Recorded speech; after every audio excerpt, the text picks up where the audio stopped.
जय जोहार संगवारी हो। मोर नाम है हरीश कुमार साहू और मैं आप मन ला गणित विषय ला छत्तीसगढ़ी बोली में पढ़ाए के प्रयास करता हूँ। तो संगवारी हो, हमन पढ़त हन कक्षा 7वीं के अध्याय 8 जेकर नाम है सर्वांग समता। अंग्रेजी में आप मन ओला बोल सकत हो कांग्रुएंस। और ये अध्याय के अंतर्गत मैं आप मन ला सर्वांग समता के परिभाषा बताएं, साथ ही आकृति मन में कैसे सर्वांग समता लागू होते बोला बताएं, साथ ही प्रश्नावली क्रमांक 8.1 ला हल करके दिखाएं और सर्वांग समता के नियम जो 3 प्रकार के हवाए जेकर से हमन त्रिभुज मन के जांच करथन बोला भी विस्तार से बताएं। अब आज हमन उदाहरण क्रमांक 3 ला पढ़बो, समझबो, एला हल करबो। ठीक है, तो चलो शुरू करथन। तो उदाहरण क्रमांक 3 का बोलते, नीचे आकृति में 2 त्रिभुज दिए गए हैं। तो देखो 2 त्रिभुज कौन से दिखत है, ये का हरे, ये पहला त्रिभुज और ये दूसरा त्रिभुज। ठीक है, 2 त्रिभुज आप मन ला दिए हवाए। दोनों त्रिभुजों में जो संगत भाग बराबर हैं, ये ला आप मन समझाओ का हवाए। जो भी भाग है संगत है और बराबर है ओला का कर दे है, दर्शाया गया है कहते। ठीक है, ओला दर्शाए है। जिसे ये दोनों कोण ए आपस में संगत है और बराबर है ओला दर्शाए है। ये मेरा कोण डी आपस में संगत है और बराबर है दोनों त्रिभुज में ओला दर्शाए है। ठीक है, बताइए कि त्रिभुज ए बी डी, ये ए बी डी सर्वांगसम ए सी डी मतलब ये पूछा था कि त्रिभुज ए बी डी हा सर्वांगसम हवाए कि नहीं ए सी डी के ऊपर। ठीक, तो ये दोनों त्रिभुज आपस में सर्वांगसम हवाए कि नहीं ये ला देखना है। तो चलो एला शुरू करथन हल करे के। तो सबसे शुरू आप मन में लिख रहा हल लिखे के बाद अपन लिखा कि यहाँ 2 त्रिभुज यहाँ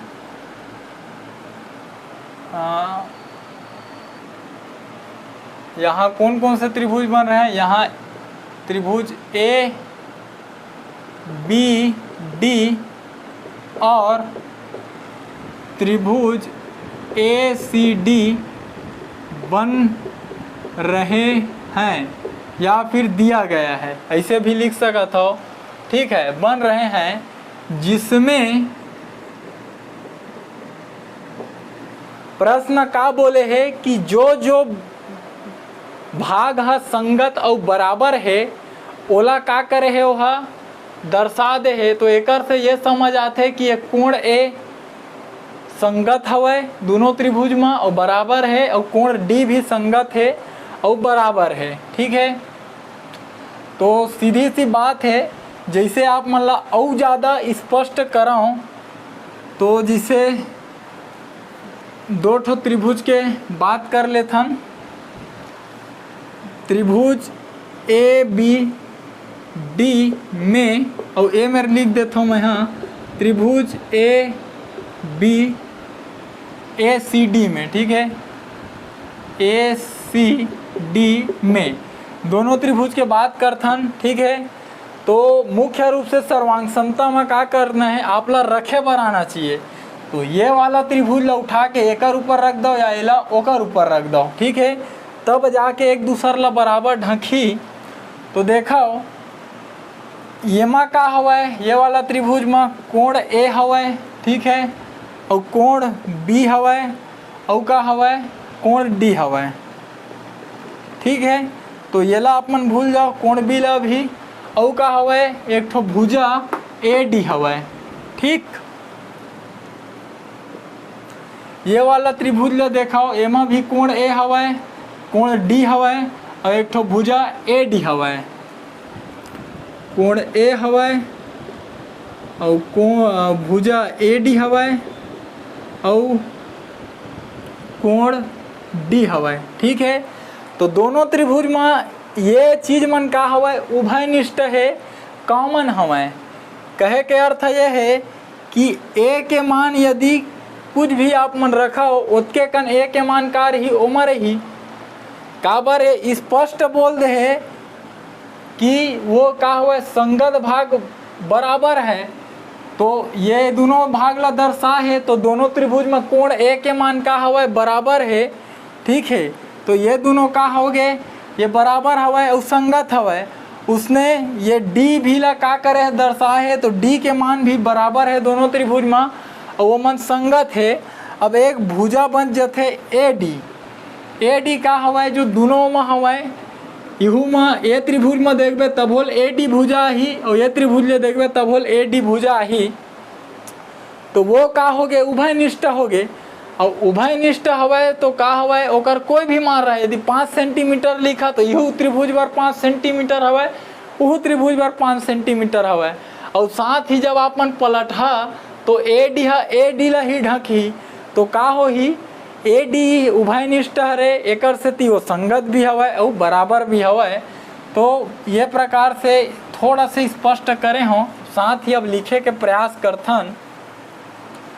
तो जैसे कि प्रश्न बोले है कि जो संगत बराबर हवा और संगत हवा वो मन ला दर्शा है, तो कोण ए हा बराबर हवा कोण ए के।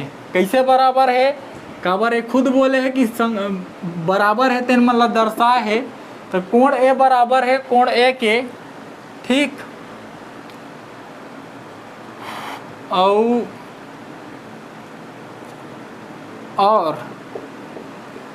मेरे लिख दा कि कोण ए हा संगत हवा कोण ए के। ठीक है, और ये मेरा और लिख दा चित्र में दिया गया है या चित्रानुसार, चित्र के अनुसार। ठीक है, प्रश्न खुद बोले है कि चित्र में दर्शा है, तो चित्र में जो चीज दर्शा है वो मन बराबर भी हवा और संगत भी है। ठीक है, और जो कि अभी आप मन ला बताएं कि भुजा ए डी हा का हवा वो दोनों बराबर रही दोनों त्रिभुज में। काबर रही, काबर की सीधा इस बात लिख दे कि वो मन का हवा उभयनिष्ठ हवा।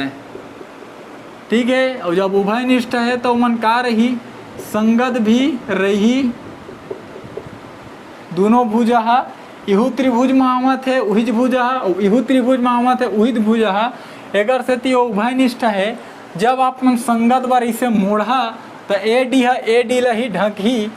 और साथ ही प्रश्न चित्र स्पष्ट कर दे है कि कोण डी बराबर हवा कोण डी के। काबर ये खुद बोले है कि जो भाग बराबर है वाला दर्शा है, तो ए त्रिभुज के कोण डी और कोण डी का हो जी बराबर हो जी, है ना। और उमन साथ ही का हो जी संगत भी हो। ये मेरे बोले है प्रश्न संगत हो ही, तो मैं लिख दा कोण डी हा संगत है कोण डी के, है ना। और साथ ही बता सकत हो ये कैसे हुआ थे, तो ये मेरे चित्र अनुसार लिख दा, चित्र के अनुसार। ठीक, तो संगवारी हो मुख्य रूप से का आप मन समझे हो कि ये त्रिभुज में दो कोण और एक भुजा का हो गए एक दूसर के संगत हो गए और एक दूसर के बराबर हो गए। जिसे ये वाला कथन में एक कोण संगत हो और बराबर हो गए, जिसे कि प्रश्न बोले है संगत भाग बराबर हैं और ये ला का हुआ दर्शा है, तो ये कोण संगत भी हवा और बराबर भी हवा। और ये मेरे से जो उभयनिष्ठ भुजा हवा वो भी का हवा संगत भी हवा और बराबर भी हवा। और ये मेरे ला देखा तो ये मेरे भी एक कोण का हो गए संगत हो गए और बराबर हो गए। ठीक है, तो जो त्रिभुज के जांच करे के नियम हवा सर्वांग समता के, कोण भुजा कोण सर्वांग समता नियम, वो नियम के ये त्रिभुज का करी पूर्ण रूप से पालन कर दीजिए। तो एकर से ती का हो दोनों त्रिभुज सर्वांग सम हो जी। एकर से ती आप मन लिखा हो स्पष्ट है कि दोनों त्रिभुज कोण भुजा कोण सर्वांग समता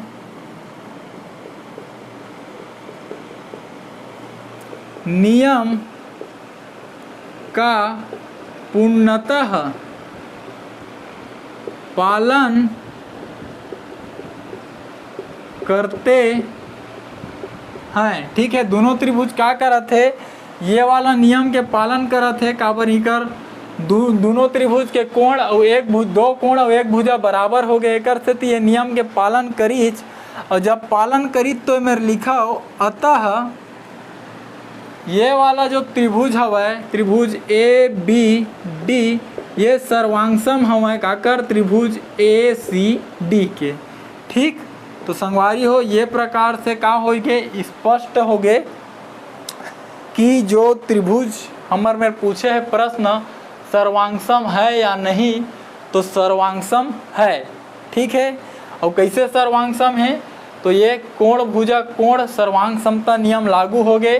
का बार ये त्रिभुज मन के दो कोण और एक भुजा आपस में संगत भी हवै और मन बराबर भी हवै। ठीक है, तो बहुत ही आसान है, समझे के प्रयास करहूँ। और शुरू से यदि अध्याय के वीडियो मन ला देखत आत हो तो निश्चित रूप से आप मन ला समझ में ही कोई मेरा आप मन ला परेशानी नहीं होवै। तो ठीक है संगवारी हो, मिलबो अगले उदाहरण में, तब तक के लिए राम राम, जय जोहार, जय छत्तीसगढ़। और समझ में आए हुई तो वीडियो ला एक लाइक कर लूँ, चैनल ला सब्सक्राइब कर लूँ, ताकि आपके ज़रूरत के वीडियो आप ला चैनल में मिलत रहे। और कोई गरीब और ज़रूरतमंद लड़का तक वीडियो ला पहुँचा दहा, ताकि हमारे छत्तीसगढ़ के कोई गरीब और ज़रूरतमंद लड़का वीडियो ला देखे और निःशुल्क रूप से शिक्षा ला प्राप्त कर सके। ठीक है संगवारी हो, राम राम, जय जोहार, जय छत्तीसगढ़।